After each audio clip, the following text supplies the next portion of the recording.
bersama-sama kita mendengarkan firman Tuhan yang akan dibacakan dari Alkitab Hosea.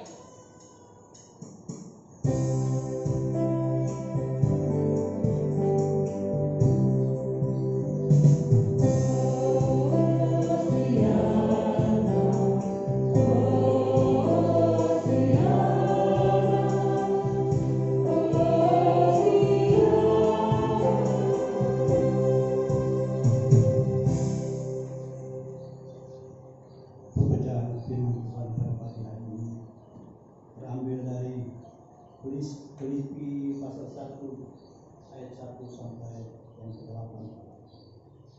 Demikian bunyi firman Tuhan. Dari Paulus dan Timotius, hamba Kristus Yesus, kepada semua orang kudus dalam Kristus Yesus di Filipina, dengan para pemimpin jemaat dan diakon. Kasih karunia dan damai sejahtera dari Allah Bapa kita dan dari Tuhan Yesus Kristus menyertai kami. Aku mengucap syukur kepada Allahku setiap kali aku mengingat kamu, dan setiap kali aku berdoa untuk kamu semua. Aku selalu berdoa dengan sukacita. Aku mengucap syukur kepada Allahku karena persekutuanmu dalam berita Injil, mulai dari hari pertama sampai sekarang.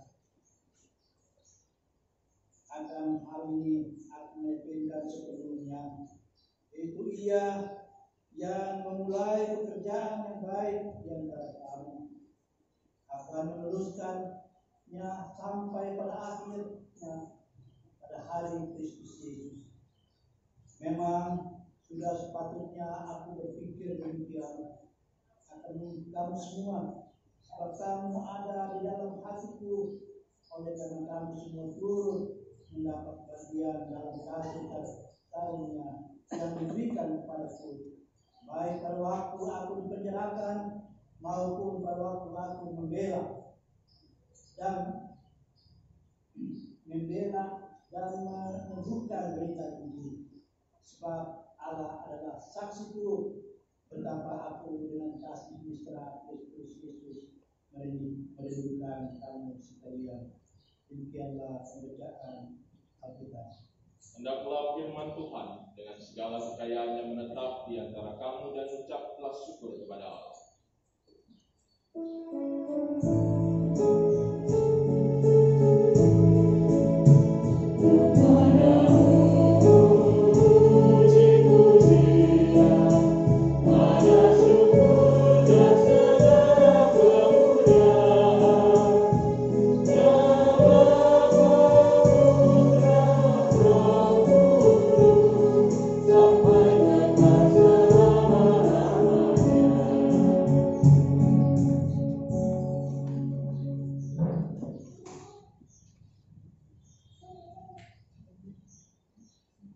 Bapak, saudara, anak-anak yang berkasih dalam Tuhan Yesus Kristus, hari ini tanggal 21 Februari tahun 2021, yang juga adalah minggu ke-6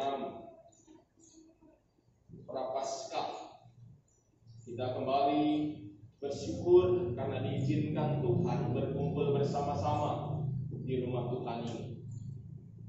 Dan ada hal yang istimewa yang hari ini kita sama-sama ikuti, karena melalui ibadah ini kita juga merayakan hari ulang tahun salah satu unit misioner, bagian dari pelayanan gereja, yaitu pelayanan kategorial persekutuan kaum perempuan, yang pada tanggal 18 Februari lalu genap berusia 56 tahun.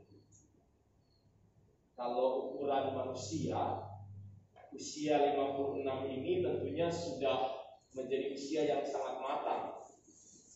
Usia yang sudah harusnya menjadi sebuah usia yang dewasa dalam kehidupannya. Karena sebentar lagi kalau dalam pembagian pelkat di GPIB itu usia 56 ya, tinggal 4 tahun lagi sudah masuk PKLU gitu ya, sudah masuk lansia. Artinya keberadaan pelekat ini pun seharusnya juga menjadi sebuah pelekat yang sudah dewasa dalam keberadaannya. Namun yang harus terus-menerus kita pertanyakan, apakah memang benar-benar dalam usia yang ke-56 tahun ini setiap kita, khususnya anggota pelekat PKP, sudah benar-benar dewasa? Kira-kira apa sih ukuran dari kedewasaan itu dalam kehidupan kita? Bapak Ibu Saudara, hari ini kita akan belajar bersama-sama bagaimana ukuran kedewasaan kehidupan dinyatakan oleh firman Tuhan melalui surat Rasul Paulus kepada jemaat di Filipi. Nah, surat ini tentunya bukan, saya percaya bahwa pemilihan surat ini menjadi sebuah pemilihan yang tepat di dalam rangka kita merayakan hari ulang tahun pelekat PKP. Karena keberadaan jemaat di Filipi sendiri itu tidak lepas dari sosok seorang perempuan. Jadi kalau kita lihat dalam Kisah Para Rasul pasal 16, saat Rasul Paulus melayani dan memberitakan firman Tuhan di Filipi, yang pertama kali dilayani dan mendapatkan pelayanan itu adalah seorang perempuan. Kira-kira ada yang ingat nggak siapa nama perempuan itu? Ada, Bapak Ibu? Ya? Yunika dan Sintike. Benar? Coba lihat di Kisah Para Rasul pasal 16. Pada saat ada satu perikop yang berjudul Paulus di Filipi. Siapa yang disebutkan ada sosok perempuan yang ditemui oleh Paulus? Siapa namanya? Sudah ketemu?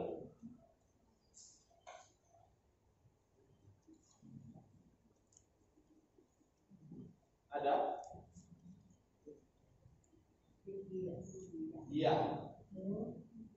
Sosok perempuan yang dijumpai oleh Paulus, yang juga boleh dikatakan menjadi sosok yang pertama menerima pemberitaan firman Tuhan di Filipi adalah Lydia. Seorang perempuan yang berasal dari Tiatira yang kerjanya adalah menjual kain ungu. Mungkin ini juga ya membuat kemudian seragamnya PKP warnanya ungu. Karena dihubungkan juga dengan sosok seorang Lydia, sosok seorang perempuan yang kemudian menjadi sosok yang menggerakkan persekutuan yang ada di Filipi. Jadi pada saat kita hari ini bersama-sama belajar, bersama-sama merenungkan firman Tuhan yang juga dipilihkan melalui surat Filipi ini, tentunya sebuah pilihan yang tepat. Kembali saya katakan, karena kita semua mengingat bagaimana peran perempuan yang luar biasa juga dalam pelayanan, dalam kehidupan beriman orang-orang percaya, dan dalam persekutuan jemaat mula-mula pada saat itu. Nah, melalui surat Filipi khususnya di pasal 1 ayat yang pertama sampai 8 ini, kita akan belajar bagaimana kita akan mengukur kehidupan beriman kita. Kita akan belajar bagaimana Paulus memberikan sebuah teladan, sebuah contoh buat kita semua bagaimana kita seharusnya menjalani kehidupan beriman. Jadi kalau kita bicara tentang kedewasaan iman, kedewasaan kehidupan, artinya bukan hanya bicara tentang pesan hanya untuk pelekat PKP saja, tapi untuk kita semua. Nah, kita akan lihat apa yang kemudian disampaikan oleh Paulus, disampaikan oleh Tuhan melalui Rasul Paulus pada saat ini lewat surat atau perikop bacaan itu. Jadi kita lihat, saya mengambil ada 4 hal yang menjadi bentuk dari kedewasaan kehidupan beriman seseorang yang menjadi pengikut Kristus. Belajar dari Paulus. Yang pertama, kalau kita menjadi orang-orang yang beriman, yang dewasa dalam iman kita, kita akan menjadi seperti halnya Paulus yaitu yang pertama menjadi sosok yang rendah hati. Bapak Ibu Saudara, Rasul Paulus menyatakan di dalam pembukaan suratnya ini sikap yang benar-benar menunjukkan kerendahan hati. Di ayat 1 pada khususnya kita lihat bersama-sama. Yang pertama yang menunjukkan bahwa Paulus itu rendah hati adalah kenyataan atau sebuah sebutan bahwa dia menyebut dirinya setara dengan sosok yang bernama Timotius. Timotius ini memang adalah rekan sepelayanan Rasul Paulus. Tetapi Timotius juga seringkali disebutkan sebagai seorang anak oleh Rasul Paulus. Artinya boleh dikatakan Timotius ini sebenarnya boleh dikatakan sebagai murid dari Paulus sendiri. Tapi saat dia menuliskan surat ini dia katakan dari Paulus dan Timotius. Artinya dia tidak hanya menyebutkan dirinya saja, tapi juga menyebutkan sosok Timotius yang dia anggap sebagai rekan seperjaya. Dia tidak membedakan bahwa saya ini lebih senior, saya ini lebih mungkin berpengalaman. Tetapi dia menempatkan Timotius sebagai seorang rekan sepelayanan yang sama-sama bertugas untuk melayani Tuhan. Dan itu disebutkan oleh Paulus bahwa dia menyebutkan mereka berdua sebagai hamba-hamba Kristus Yesus. Sebuah penyebutan yang mau mengatakan saya ini bersama Timotius hanya seorang pelayan, hanya seorang hamba. Sebuah sebutan yang sebenarnya tidak layak karena Paulus punya karya yang luar biasa. Sebagian besar surat-surat dalam Alkitab Perjanjian Baru ini adalah surat-surat dari Rasul Paulus yang menunjukkan betapa besarnya peran Rasul Paulus di dalam memberitakan firman Tuhan. Bagaimana dia menjadikan dirinya sebagai sosok yang menyediakan dirinya buat Tuhan. Dia rela untuk memberitakan firman Tuhan meskipun taruhannya nyawa. Meskipun dia harus dipenjara, meskipun dia harus menderita, meskipun dia harus susah, dia tetap memberitakan firman Tuhan. Itu membuktikan sebenarnya betapa luar biasanya Rasul Paulus. Tapi dia tidak menyombongkan diri dengan mengatakan, oh saya sudah buat ini, saya sudah buat itu, saya sudah mendirikan jemaat ini, saya sudah mendirikan jemaat itu. Dia tidak pernah mengatakan kalau nggak ada saya ini nggak bisa berdiri. Tidak. Rasul Paulus mengatakan terus dalam suratnya bahwa kami ini hamba, kami ini pelayan-pelayan Tuhan. Jadi kami tidak perlu menyombongkan diri dengan apapun yang kami miliki, dengan apapun yang kami lakukan dan kerjakan untuk Tuhan. Karena semua itu pun ada karena campur tangan dan pertolongan Tuhan. Dari sini kita belajar bersama-sama bagaimana kita juga diingatkan dalam kehidupan kita juga untuk selalu hidup dalam kerendahan hati. Tidak ada yang bisa kita sombongkan dari kehidupan kita ini. Siapapun kita dengan karya apapun, dengan status apapun tidak bisa mengatakan saya yang paling hebat, saya yang paling berkuasa, saya yang paling pandai, saya yang paling mengerti segalanya. Biarlah bersama-sama kita dalam kerendahan hati, saling menghargai, saling menghormati, saling mengakui keberadaan kita masing-masing. Setiap kita punya peran dalam kehidupan kita, khususnya dalam persekutuan kita itu. Tidak ada yang lebih hebat daripada yang lain. Kalaupun seseorang atau keluarga dia bisa kemudian membuat sesuatu bagi gereja ini, bagi persekutuan itu, karena memang Tuhan yang kemudian memampukan dia untuk melakukan itu semua. Bukan karena kehebatan, bukan karena kemauannya sendiri. Karena itu belajar dari Rasul Paulus dalam menjalani kehidupan beriman kita, mari juga kita selalu hidup dalam kerendahan hati. Kita selalu rendah hati satu dengan yang lain, tidak menyombongkan keberadaan kehidupan kita. Hal yang kedua, yang kemudian juga dinyatakan Tuhan lewat Rasul Paulus, bagaimana kita juga belajar dalam kehidupan kita sebagai orang-orang percaya, kita diingatkan untuk selalu mengucap syukur dalam kehidupan kita. Lihat bagaimana di dalam suratnya ini, dia katakan dia mengucap syukur. Tidak dua kali kita bisa membaca dalam ayat 3 dan 4, dia katakan aku mengucap syukur.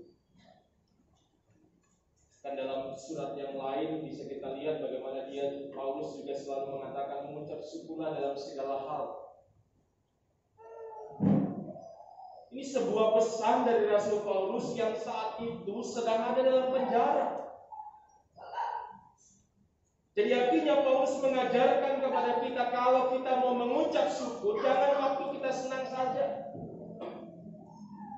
Kalau kita mengucap syukur kepada Tuhan, jangan hanya saat kita mengalami keberhasilan. Tapi kita harus terus mengucap syukur dalam segala hal, dalam segala situasi, dalam segala kondisi kehidupan kita, termasuk pada saat ini, di mana kita juga masih mengalami kesusahan, masih mengalami penderitaan, masih mengalami pergumulan. Karena pandemi ini masih belum bisa berhenti dalam kehidupan kita. Tapi biar tetap kita mengucap syukur, karena dengan mengucap syukur kita bisa merasakan kehadiran Tuhan. Dengan mengucap syukur kita tetap merasa yakin, punya iman, punya pengharapan atas kehidupan kita. Dan melalui surat ini juga, Paulus juga mengingatkan bukan hanya mengucap syukur dalam segala hal, tapi juga mengucap syukur buat orang lain juga. Bapak Ibu Saudara, biasanya kalau kita mengucap syukur kan itu selalu berhubungan dengan kehidupan kita sendiri. Apakah kita berhasil, apakah kita mengalami kesuksesan, atau keluarga kita semua baik-baik. Tapi pernahkah kita mengucap syukur untuk orang lain? Pernahkah kita mengucap syukur kalau saudara-saudara seiman kita mengalami keberhasilan, mengalami kesuksesan, atau mengalami pengalaman-pengalaman hidup yang menguatkan? Jangan-jangan kita seperti halnya banyak orang zaman sekarang yang punya prinsip susah lihat orang senang, senang lihat orang susah. Jadi kalau ada saudara-saudara yang susah, malah kemudian ditertawa. Sebaliknya kalau lagi senang, malah diomongin. Nah, kita belajar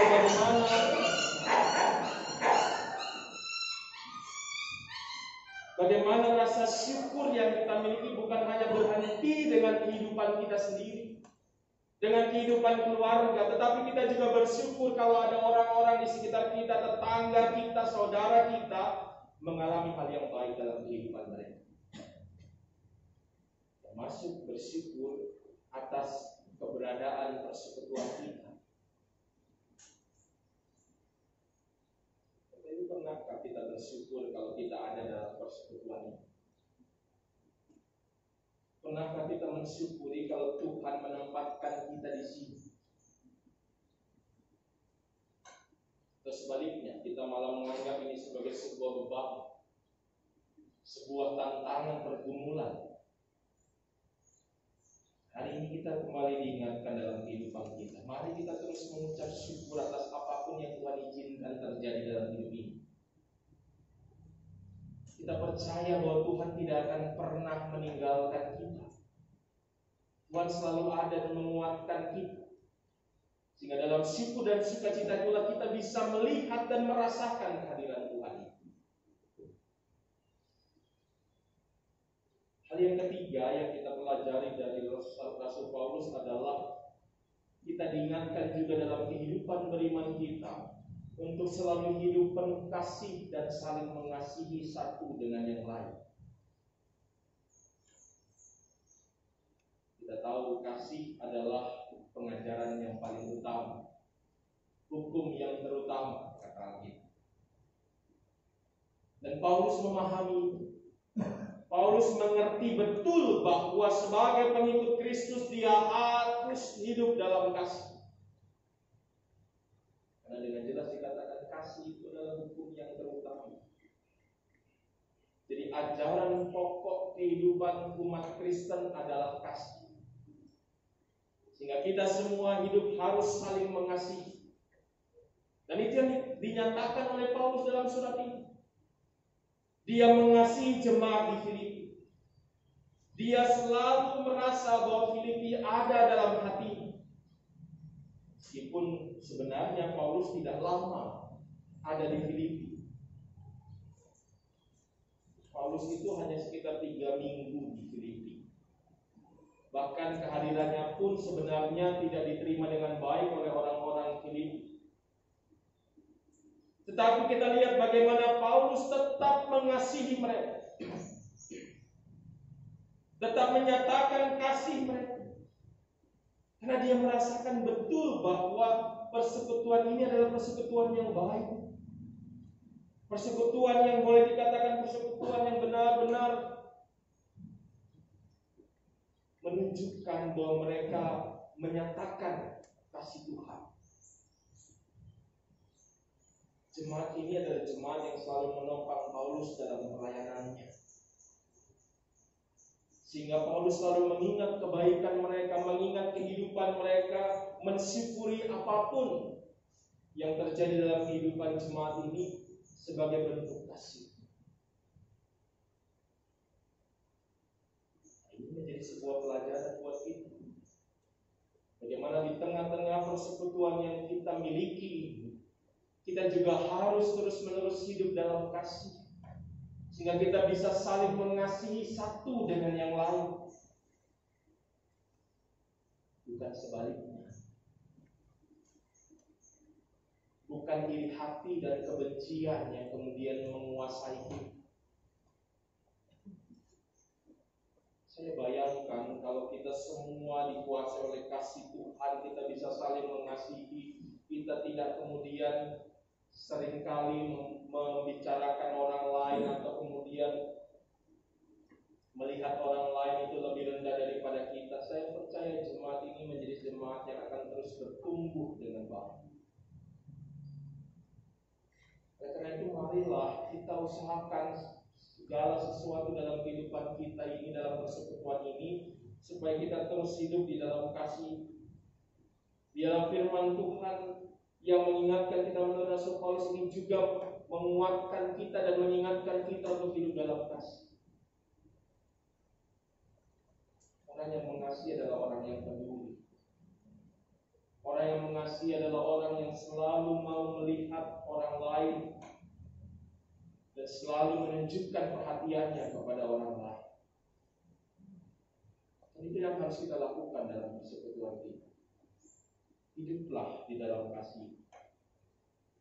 Yang terakhir, yang keempat, yang kita bisa pelajari dari Rasul Paulus pada saat ini adalah dalam kehidupan kita sebagai orang-orang beriman, mari kita juga hidup di dalam doa, saling mendoakan satu dengan yang lain. Jangan pernah lupakan dan jangan pernah tinggalkan doa-doa kita. Melalui surat ini kita bisa melihat bagaimana Paulus mendoakan jemaat di Filipi. Bagaimana rasa sayangnya, rasa cintanya, rasa kasihnya itu mendorong dia mendoakan jemaat ini. Mendoakan hal-hal yang baik. Jadi kalau kita belajar, orang Kristen nggak pernah mendoakan yang jelek. Kita harus selain mendoakan yang baik terjadi dalam kehidupan kita semua.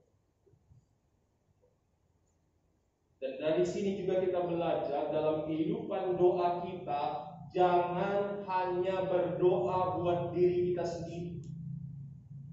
Jangan hanya berdoa buat keluarga kita sendiri, tapi berdoalah juga buat saudara-saudara kita. Berdoalah juga buat gereja kita. Berdoalah juga buat para pelayan-pelayan Tuhan yang ditempatkan untuk melayani kita semua. Doakanlah mereka. Karena mereka juga membutuhkan dukungan, membutuhkan pertolongan dari Tuhan. Dan biarlah kita semua juga selalu hidup di dalam doa untuk saling mendoakan satu dengan yang lain. Jangan hanya Bapak Ibu kemudian selalu meminta didoakan saja, tapi sekali-sekali doakanlah juga para pelayan-pelayan Tuhan. Inilah kehidupan yang menunjukkan orang-orang yang beriman ini. Kalau orang-orang yang beriman harus rendah hati, harus terus mengucap syukur, harus saling mengasihi dan harus saling mendoakan satu dengan yang lain. Sekarang mari kita renungkan bersama-sama. Sudahkah kita melakukan itu sebagai bentuk dari kedewasaan iman kita? Kalau kita sudah melakukannya, pertahankan dan tingkatkan itu. Kalau kita belum melakukannya, mari kita memulai. Nah, kalau kita sudah melakukan itu semua, maka kita akan juga layak untuk disebut sebagai orang-orang yang sudah dewasa dalam kehidupan beriman. Dan itu yang seharusnya terjadi dalam kehidupan kita. Iman akan terus bertumbuh. Iman tidak boleh hanya terus-menerus ada dalam taraf yang sama. Tapi iman juga harus terus bertumbuh, berkembang, sehingga juga akan terus berbuah di dalam kehidupan kita. Nah, kita renungkan firman Tuhan ini, pesan Tuhan bagi kita dalam ulang tahun Pelkat PKP yang ke-56 ini. Dan pesan Tuhan buat kita semua untuk terus mendewasakan kehidupan beriman kita, sehingga benar-benar kita bisa menjalani hidup sebagai anak-anak Tuhan yang juga menjalani kehidupan seturut dengan kehendak Tuhan saja. Tuhan memberkati kita semua. Amin.